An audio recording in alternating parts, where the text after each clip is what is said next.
Welcome to Plan9Crunch. I'm Doug Gibson, and today we have as guest Charles Presnell, a former amateur and professional boxer, and here is Dave Foley, who owns Foley's Gym in Ogden, where we are right now. Dave is a former amateur Rocky Mountain Golden Gloves champ, pro boxer, and he also fought as a pro MMA fighter. We're going to do a show today on the 1972 cult film Fat City, which is a boxing movie. It stars Stacy Keach, a very young Jeff Bridges, and it takes place in Stockton. It's a really authentic, down-to-earth, basically cold look at small-time boxing and the disappointments and the hopes and the trainers and the promoters and the fighters. Keach plays a washed-up, one-time main bout fighter, and his name is Billy Tully. He's an alcoholic now, and he goes to the gym and meets a young kid, supposed to be even just 18 years old, whose name is Ernie Munger, and he's played by Jeff Bridges, and they start to become friends, and Ernie decides to, basically because Ernie's impressed with Keach's character, he goes to the gym and starts an amateur career, and Tully decides to try to make another comeback. One problem Tully has, he's an alcoholic.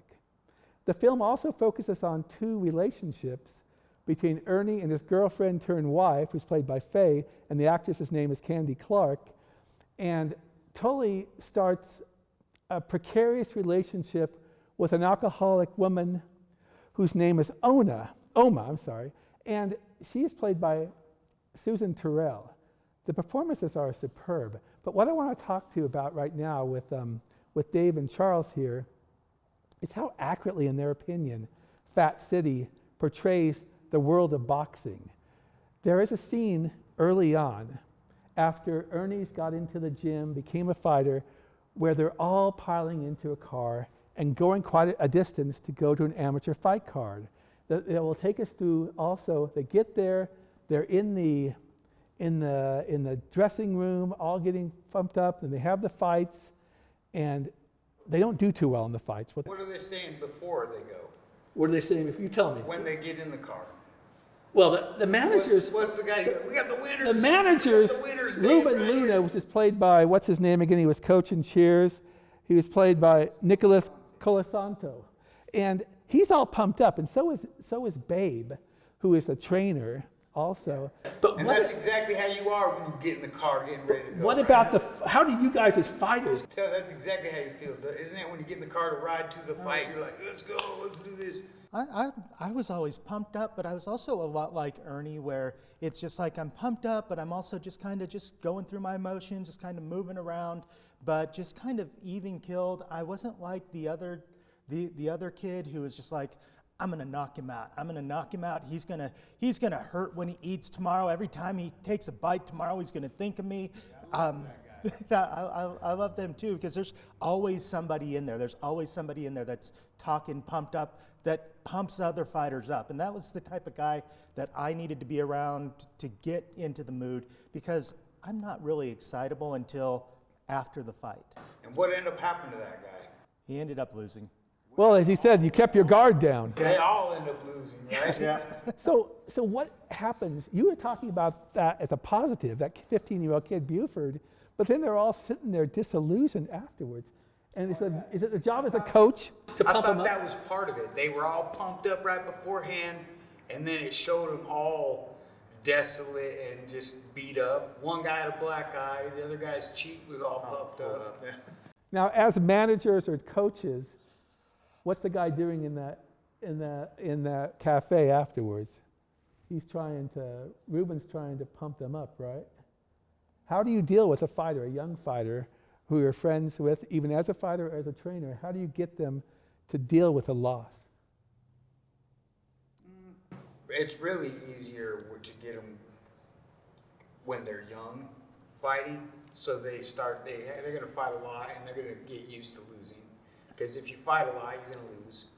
You know, really, it's, I don't know, if you're a teenager and it's your first or second fight, and you really just, some people are unconsolable after a loss, is all I'm going to say. You have some comments too? Yeah, I was probably the one that was inconsolable, that was just kind of upset, yelling, getting mad, then sitting down. I got, like I said, I got a lot more emotional afterwards, either whether I won or lost, because I'd get really pumped up if I won and I'd be back there. One fight that you didn't go to when I won here in Utah, I was throwing out gloves to the crowd, Flash, the promoters, getting all mad because he thought I was throwing his gloves, but I brought some of my own. But then when I lost my pro debut, I was yelling at the referee, yelling at the crowd, got out. It just happens. You just get so psyched up. But sometimes when you're sitting there and you're talking to answer your question, when you're talking to a fighter, I remember one guy that I represented, he was a professional, and we went to Denny's after he lost. And he got cut in after the first round by a headbutt, and his trainer said, okay, so we could do two things, and the cut was really bad. He said, we could not go out and you'll get a no contest, or you could go out and we'll see how it goes. He decided to go out, and he got stopped in the middle of the next round because he couldn't see the punches coming, and and he was just taking a beating, the referee. And he's sitting there, and I wanted to make sure that he knew that he needed to correct things, but also pump him up just because he wanted to keep fighting. Pump him up, hey, you know what, if you didn't get cut, this, that, and the other. So you're trying to talk him up like they did in the movie, because coach was like, hey, and if this didn't happen, this would happen, and you got caught. You were winning until they stopped it. I don't even know why they stopped it. He was getting excitable and trying to pump his guys up who were just kind of like a little bit moping. Exactly. And later Ernie has a fight where, well, I want to talk about Ernie's fight first of all. That's his first amateur fight, Ernie, and he fights a fighter named Manuel Rosales, I believe the name, but it's actually played by Alvaro Yaqui Lopez, who was a great light heavyweight in the 70s.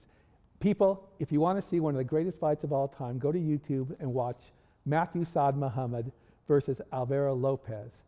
And it's the second fight they had, and it's there. He came within a smidgen. He actually beat Victor Galindez in the 70s, but he got robbed. So anyways, neither here nor there. So what happens is Ernie does a good first round, and then his opponent discovers that he can hit him in the body. And Ernie goes to pieces. You guys, based on experience, is there ever a time in your amateur or pro fight where you've realized that you're going to have to overcome something that you didn't anticipate was going to happen, perhaps? Yeah, you always, it's kind of that old saying, you always have a plan until you get punched in the face. When you're sparring, especially when you're just starting out as an amateur or just training and you spar, you're headhunting. A lot of fighters go headhunting, and so when you're doing that, you learn how to keep your hands up, but then your body is wide open, and that's kind of what happened to Ernie. But every time, my big problem is I keep my left down. I ate a lot of right hands as a fighter. Well, that happened to Buford, didn't it, in the movie? Yeah. What do you have some insights on this? Yeah, I fought just in, amateur boxing, I never got close to being knocked out or anything, and never really felt pain in your fight, you know what I'm saying? And a headshot, it seemed like it may ring your bell, but if you clear your head, you're okay. A body shot would definitely stick with you for rounds, even a couple hours after the fight, or the next day hurt. But I got headbutted once in a fight, and that, I remember it hurt so bad. It was just an accidental headbutted, but like crushed my nose. And it was a guy I had fought, this is the second time I've fought him, Aaron Bryant, local guy. And anyways, he heard me grunt, and so then he tried to jump on me and take advantage of me being hurt. But I was able to fight through it, still win that fight. But that was one of those things that could have just easily changed it, and ruined that.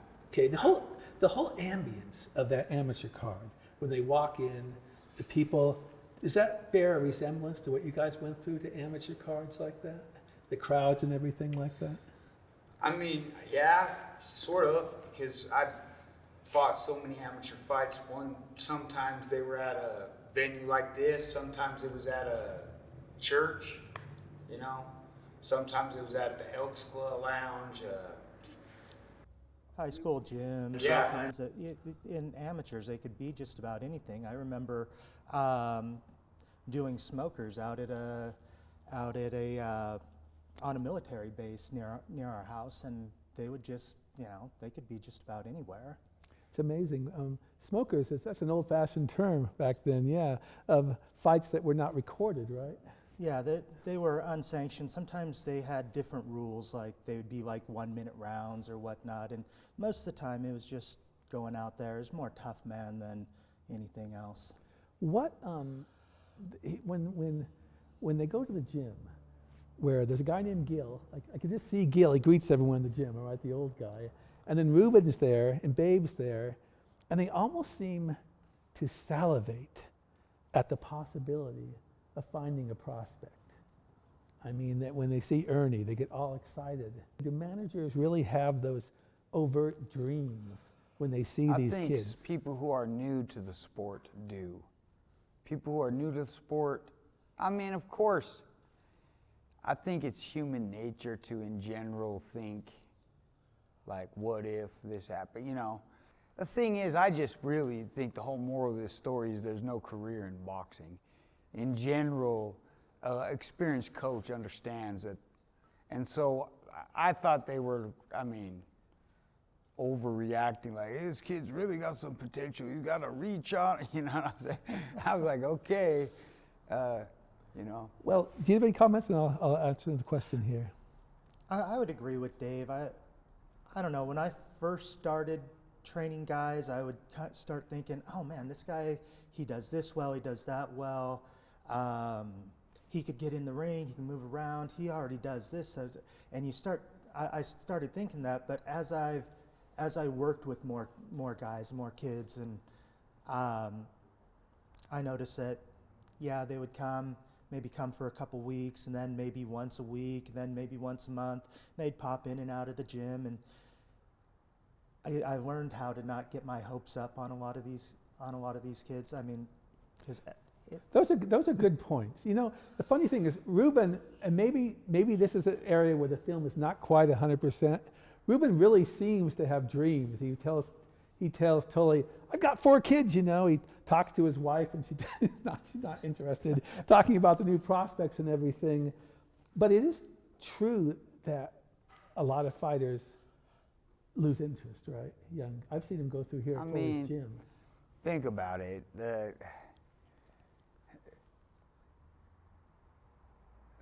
You don't know. We can think of fighters who had potential who didn't come back, right? Oh yeah, man. And hey, I'm not gonna name let's names. face it. I have had my hopes. When I was in my 20s, I was coaching this girl named Charity. She was kicking everyone's butt.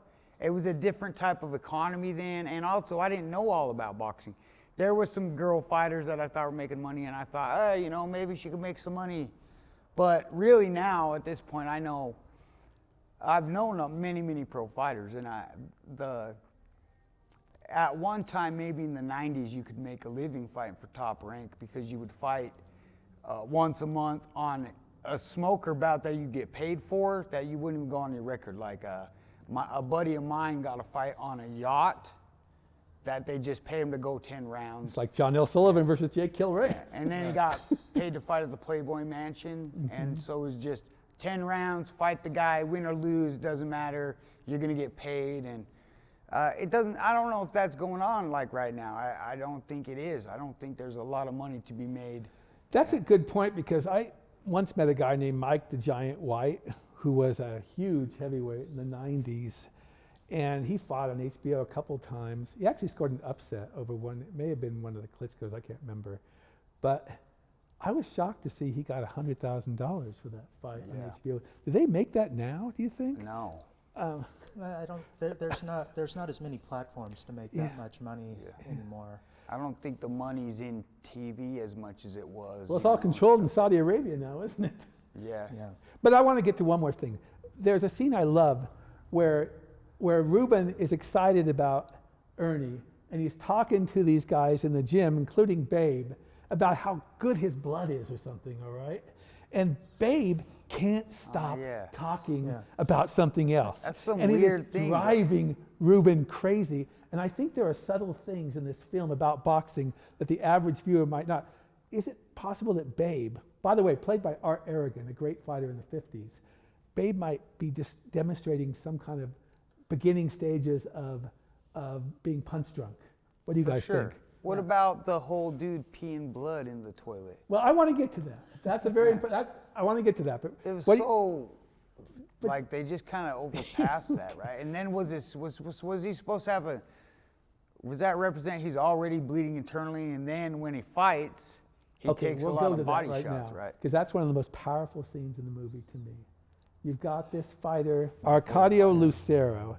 He's played by Sixto Rodriguez, who was a fighter in the late 50s and 60s, had a record of like 28 and 13. He comes alone to the town, and he's laying in the hotel room, and he's obviously in pain. And when he pisses in there and it's blood, that's a very powerful scene. That means his kidneys are gone, all right, essentially, okay?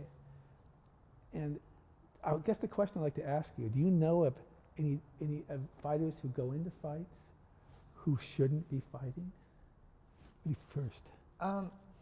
You know, it reminds me of a journeyman. His name's Marcus Rohde.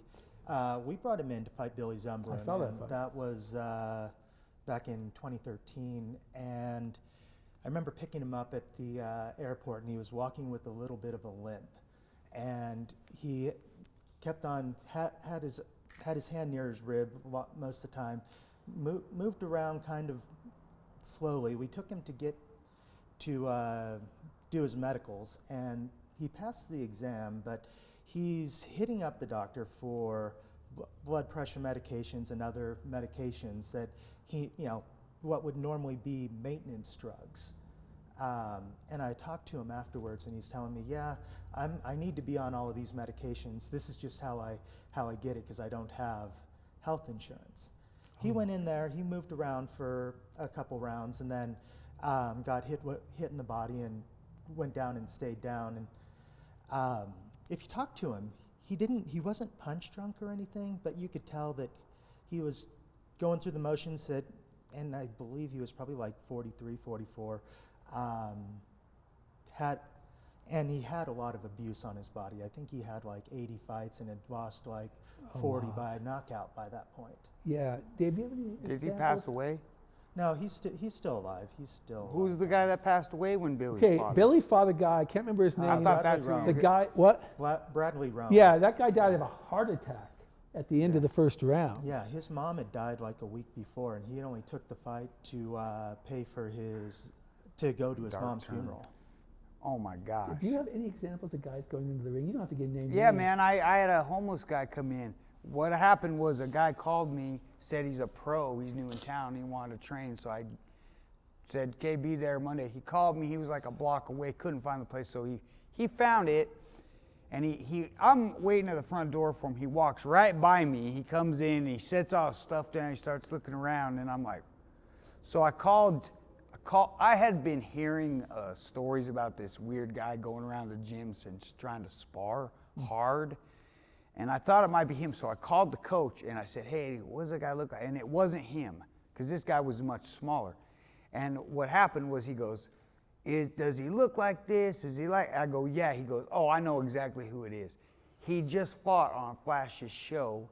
It was a pro show this guy fought on, and this guy stands at the homeless shelter here. Oh, and he comes in and he's telling all the people here training in the morning that he's a pro and this and that, and they were like,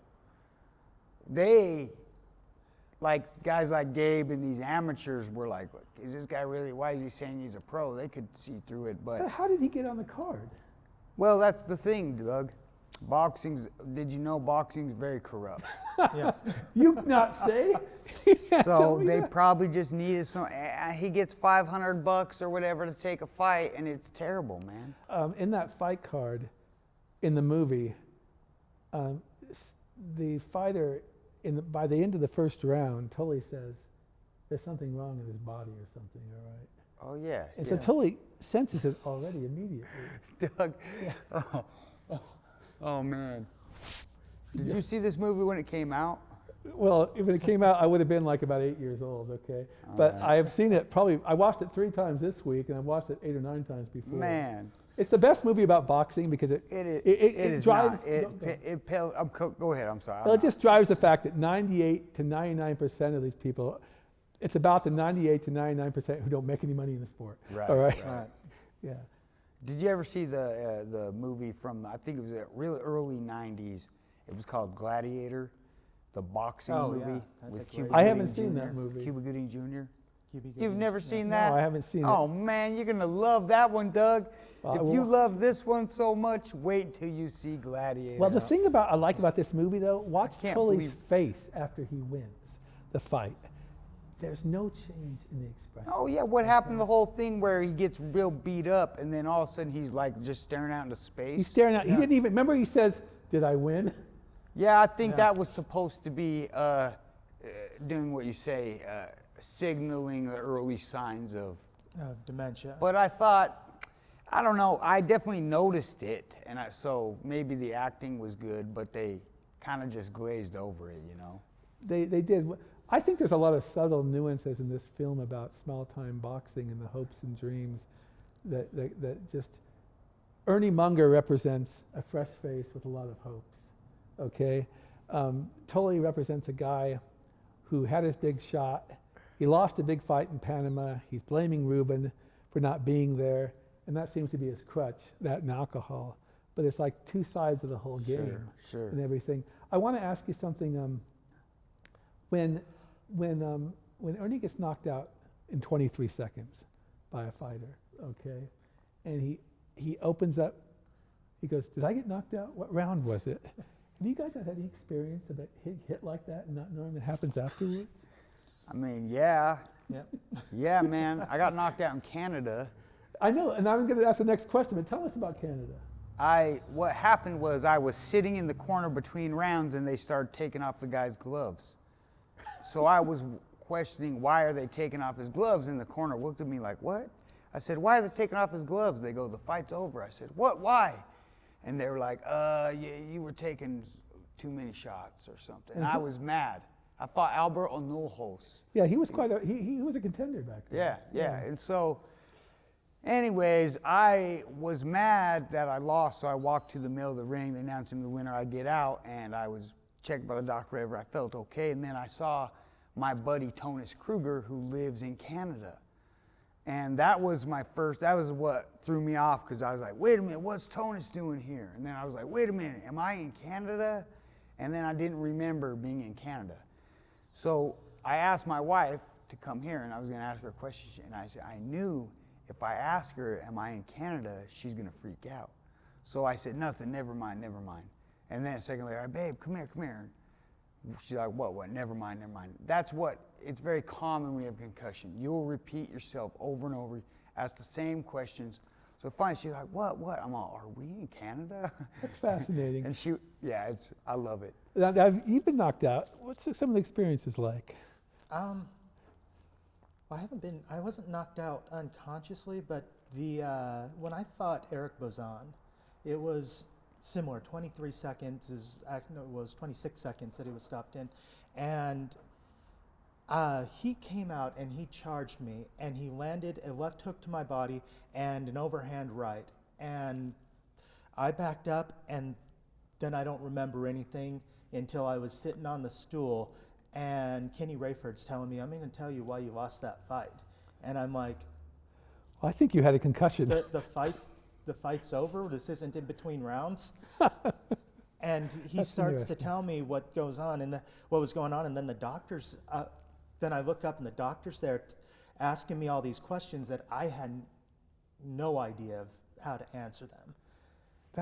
And they got me out of the ring, they evaluated me, they were going to send me to the hospital, but then I started coming to and answering their questions and everything, so they didn't send me to the hospital that night. But yeah, it was just one of those times where it's just like, finally I was like, I'm in Las Vegas, I'm at the Orleans, and I must have just lost. Well, what I find interesting, and tell me what you think of this. Ernie gets the cold cocked. He's out, and they give him smelling salts, ask him to see 5 fingers. Says, he's all right. Would they do that today? No. No. No, you can't. I don't even. Man, it depends on which commission. PS, or what is it? Swaziland Utah Athletic Commission. Yeah. PSUAC, they will check your bucket before you even go out there. And also, It's very regulated. when Arcadio's fighting, they ask him, have you seen the doctor? And his trainer goes, yeah, he has. Everything's fine. It makes me wonder if they were lax there, intentional in the film. Well, you got to remember, this movie was set in the 70s. Right. That was way before the Ali Act in the 90s. And back in the 70s and 80s, you could Was get the in your Ali car. Act when they cut it down to 12 rounds? It was because 15? of Duke Kim being Yeah. knocked out by Ray Mancini. Right, it was in And the died. 80s is when they knocked it down to 12 rounds, but the Ali Act was in the 90s, and that's when they basically made it so you had to have your federal ID in order to fight professionally. You had to there were a few more safeguards, not enough, but it ended the days where like Dave and I could get into a car and drive around the Midwest and fight, and we can give different names. Oh, my name's Charles Jung. My name is Sure. Jung Chul. Dave could say I'm Dave Gibson or whatnot, and we could fight every week. We'd Sure. probably only be making like $50 or $100, but conceivably we could do that and just kind of get away with it. Well, there were fighters like that, like Sylvester Wilder, who actually beat Leon Spinks when Spinks was shot. There was Bruce the Mouse Strauss, Yeah, who would Bruce- fight, and there was guys who fought Mark Gastineau and Ed Too-Tall Jones. So that era was ended by the Ali Act you're talking about, Right. essentially. And Bruce Strauss, he started. He was a good fighting. fighter. He ended up being a good fighter, but he started fighting. He was sleeping in his buddy's car, who was fighting on the card, and his buddy comes out and says, "Hey Bruce, you're fighting tonight." And he says, "No, I'm not." And he said, "The promoter's in there with $50 for you. You're fighting tonight." He's like, "Oh yeah, I am fighting tonight." I don't know why I haven't made a movie about Bruce the Mouse Strauss. That would be interesting. Okay. Hey, well, I was just waiting for you to talk about the love scene. Yeah, I know. We're going to get to that, I promise. Are you okay? sure? I just have one more question All about the right. boxing, and we'll go to the love scene, all right? Okay, so he's negotiating. Ruben is negotiating with the promoter. And it's like at a bowling alley, okay? It reminds me of the bookie at the bowling alley. But he says, he don't draw. But Ruben's trying to push him really hard. And then the promoter gives him an ostensibly tough fighter, although we didn't know he has kidney problems. Do you guys have any experience with trying to deal with the promoter? Most of your stuff might be amateur when you're talking about it as a... Yeah, man. Always. Remember a couple times, I was supposed to fight Pancho Valdez. Mm-hmm. Fight fell through, and I ended up fighting Moses Matu. Not my weight, not my... Bigger fighter, right? Yeah, it wasn't the fight that I had been training for and yada yada. But what happened? What do? Do you back out? No. You know, not when you've been training to fight and you want to fight and you want to, you know. Yeah, Do you have any regrets See, about taking that fight? yeah, I do, man. There's a lot of fights I shouldn't have taken and some that I should have taken. One fight I should have taken was the fight against Andre Ward. You helped promote a show several years ago, and you basically had to go in and tell a bunch of fighters that they might not get paid. What's that experience like? Well, it's not fun. One guy didn't get paid. He actually he made a deal with the guy he's fighting's manager, and that manager brought $3,000 for him. That manager gave that $3,000 to the guy I was working for. He's no longer with us. And that guy handed the money to me as when he handed me all the money that he had, because he got rushed to the hospital. So I'm sitting there with about $7,000. We had $18,000 of purse liabilities. And I give it to the commission, and then I start walking around talking to some of the fighters, the local ones, the ones that I know. Hey, if we could, will you do, if I promised you this, can we, trying to make side deals. Then the commission put an end to that. What the commission ended up doing is they ended up telling all the fighters, hey, you know what, we're going to have to pull this promoter's bond. Every promoter part of the Ali Act is the promoters have to have a bond. And the bond has to be somewhat near what the expenses would be to put on the fight card, to pay the commission, so the referees and the officials and everybody gets paid, so the fighters get paid and whatnot. So they tell the fighters, you're going to get about a third of what you're going to get paid tonight, and then you're going to get the rest of it in 3 weeks after we pull the bond. All the fighters ended up fighting. This one guy, his contract said he was getting paid $1. So the commission pays him $1, and so then he goes to the other fighter's trainer, hey, where's my money? The trainer calls the manager, who's not there. Manager says, I gave it to the promoter. He comes up to me and he's wanting to fight, but he's also a lightweight, 130 pounds. He also got his butt handed to him over 8 rounds. I remember after the fight, the commission came to me and says, Charles, you got to get a mop or something and clean the ring. There's too much blood. We can't start the next fight. Wow. This guy bled all over the ring. I felt bad because I had to tell him the reason why we had you sign a contract for only $1 is we're not responsible for whatever side deal you made. And That's got to be hard. And I said, I'm sorry, but the commission, the other thing is the commission came up to me after taking the money. They had a commission person right there taking all the money from ticket sales. And afterwards, they came up to me and said, Charles, we're about $800 short to putting on this card. Oh, my goodness. I took my debit card, pulled $800 out, all the money out of our bank account and gave it to the commission because I didn't want to have to deal with a whole bunch of angry fighters coming out after me. But I had actually also told my wife, if the commission pulls the plug on this card, we're getting our car and we're leaving. Well, that's interesting because that Yeah, was a group. I mean, That's a wild, couple of man. fighters That on is that wild. card. That One is a fought. wild story. One fought Bud Crawford for the world championship. Yeah. Another was an ESPN champ, or fought for a while in one of their tournaments they used to have. One more thing, and then we'll get to favorite parts. I promise. Okay. There is a scene where Tully, after having a brutal fight with the Arcadio, only gets paid $100, and he just lashes out at Ruben. However, Ruben has basically bought him a whole bunch of clothes and is paying his rent and everything like that. And so I think Ruben might be the good guy in this one.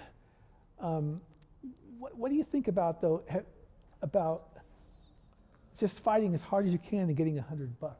That kind of feeling. Man, I remember one time we took some guys up to fight, and then the coach, the fighter got $100, but then the coach took $20 from him, like a percentage. I was like, man.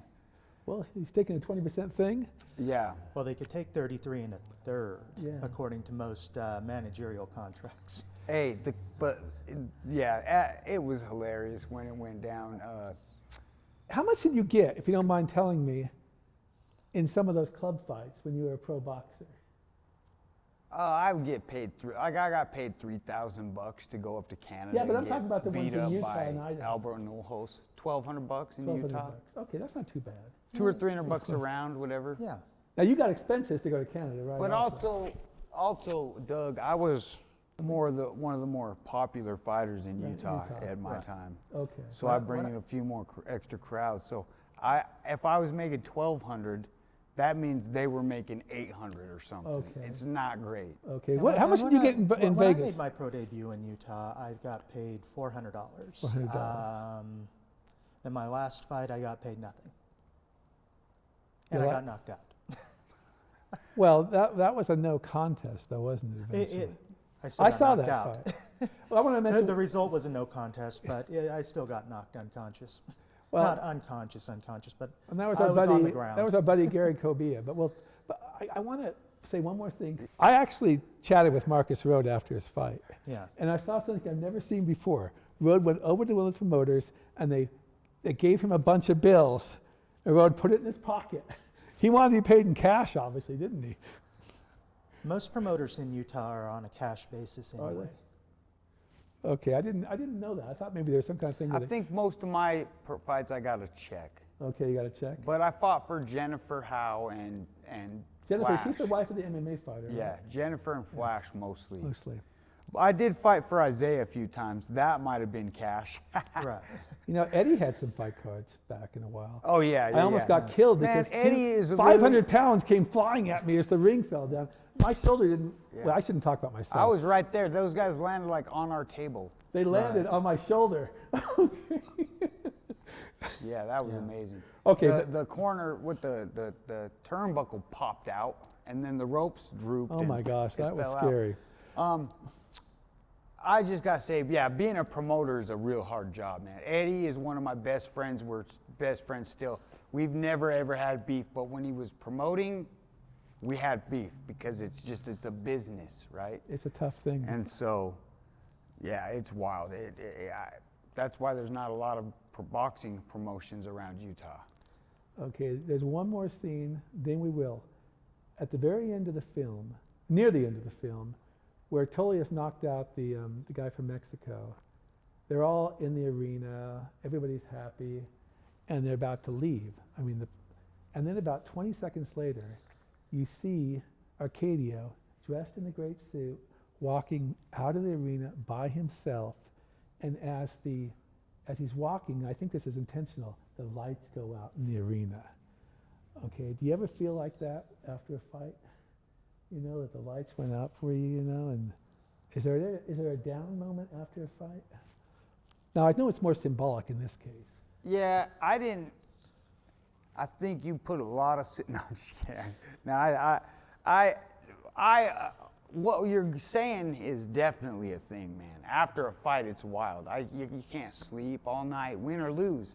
You're just replaying everything that happened. It's kind of a wild ride. I mean, I get just in the zone for weeks training, and then it all leads up to this one moment, and then boom, that night, now it's done. So it's like you've done your thing, and so it's just, you gotta I don't know, I can't even, it just keeps replaying in my mind over and over again, everything that happened, and the good and the bad. What's your experiences? Well, I saw that as him kind of being the ultimate businessman. He's dressed in a suit, came to the fights. He got off the bus in a suit, and that's just him ultimate there to do business, to do his fight, walking out. Doesn't have his entourage or anything. Probably got paid a little bit more because they didn't have to buy an extra bus ticket for somebody to come in and work his corner. He just had whomever was there working his corner. I thought it was just the ultimate business thing, and there are guys, going back to Marcus Rohde. Marcus Rohde was able to negotiate an extra $500 for himself because we didn't have to pay for somebody from Arkansas to fly up with him. No, that's a good point. That's an excellent point. Okay, I'm going to say first my favorite part of the movie. There's two relationships here. There's Tully and a woman named Oma, and they're both alcoholics. Oma loves a man named Earl, who she eventually goes, well, I shouldn't give things away, but Earl is played by Curtis Cokes, a former professional boxer who was the world champion of the welterweight division in the 1960s. But my favorite scene is between Ernie and his girlfriend, Faye, in two scenes. One after they've had sex for the first time, and Ernie does the faux pas saying, "You look like you had a lot of experience." And she gets upset. But the better one is actually when Faye manages to maneuver, and I'm not saying it's not a good thing for this, all right? But she uses some kind of guile and wiles to get Ernie basically, sorry about that, to get Ernie basically to agree to marry her. That's my favorite part of the movie. What's your favorite part of the movie? Definitely so the love scene, it doesn't show it. What it shows is her behind the wheel getting out of stuck mud, and he's yelling at her to just keep it steady. And what is she doing? Not being steady. She's just getting mud's flying everywhere. So finally gets in there, and then it's just one faux pas after the other. She then tells him it was her first time. So they didn't discuss this beforehand.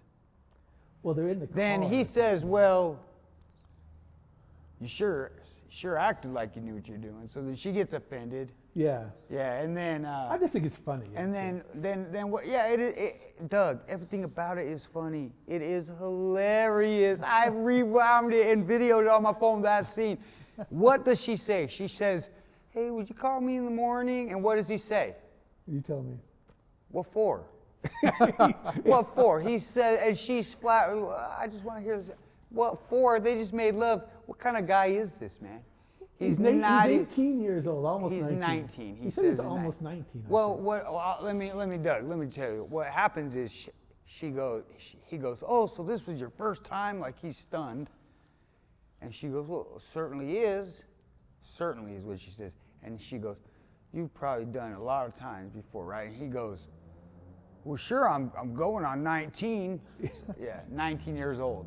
Mm-hmm. I mean, it's like the X and Y personalities here, okay? A woman and a man, how they see something. no, Doug, yeah, you are right. I mean, he didn't show any couth. Is that what it's called? Like, he didn't show any couth, man. First he goes, yeah, you sound like you're real experienced, and then... Well, that's a faux pas. Okay. It was funny. It's a That, great- that was my favorite scene. Okay, what's your favorite scene in the movie? Well, my favorite scene was when they're trying to eat dinner. Stacy Keach is making dinner for them, and he's arguing, and the lady's like, I'm not going to eat my dinner, and then, okay, fine, I want to eat. No, I'm just trying to eat my dinner, and I thought that was I thought that was hilarious.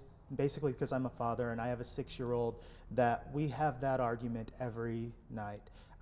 It doesn't look good. It doesn't, and it's a good food. You eat this all the time, and I don't know. I probably had that same argument with my 6-year-old that night, and I'm watching it, and it's just replaying in my head, and I was laughing, just rolling. So then I even took it down. Like the next day, I'm showing my wife, who does this remind you of? But it's two adults that are doing this, so it's just kind of one of those things that as you watch it, you're just like, oh my gosh, it's just so real life. But I know adults that are like that just can't hold it together, and they have arguments like that as well. The other scene that really stuck out to me is at the opening scene when they're at the Y, and Ernie and Stacy Keach are sparring, and then Stacy Keach is like, okay, I've had enough. They start talking, and Ernie says, you know what? I actually saw you fight. My dad and I saw you fight. And Stacy Keach asks, so did I win? He's like, no. And Keach kind of walks off like, oh, like he was kind of offended, like, oh, you remembered me from losing. Go on. I only had one professional win. So around here, I didn't have any amateur fights in Utah. All my amateur fights were in Northern California or in Nevada. So when somebody around here tells me they saw me fight, because I was 1 and 2 here, I hope that they saw the one that I won and not the ones that I lost. And Sure. so sometimes I'll ask that too, and sometimes when they say that I didn't, it's like, oh, well, what round did I go out there? So it's kind of one of those things where, because I've experienced that and saw, I'm like, oh, okay, and that was kind of an interesting one for me. You talked about Oma character. Susan Terrell is an excellent actress, and she portrays someone so battered by life that it's probably affected her mental ability, all right, to have a relationship and everything. I think Candy Clark, who was also, I think, in American Graffiti, is great as Faye. It was her first film.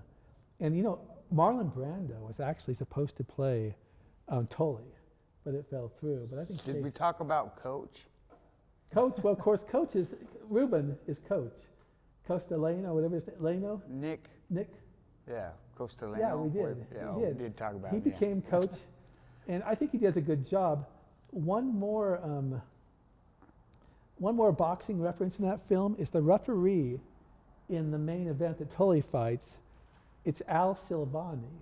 Now, if you've seen the original Rocky, and when Rocky's training, Mickey brings in a cut man, Al Silvani. Same guy. Wow. It's the same guy. And Al Silvani was an esteemed cutman. That's in kind of business. cool that they had all these boxers in the show. Oh, it was. I think it lent authenticity. I really think Sixto Rodriguez was playing what he's lived through when he plays our character. Hey, have you ever looked it up on Rotten Tomatoes?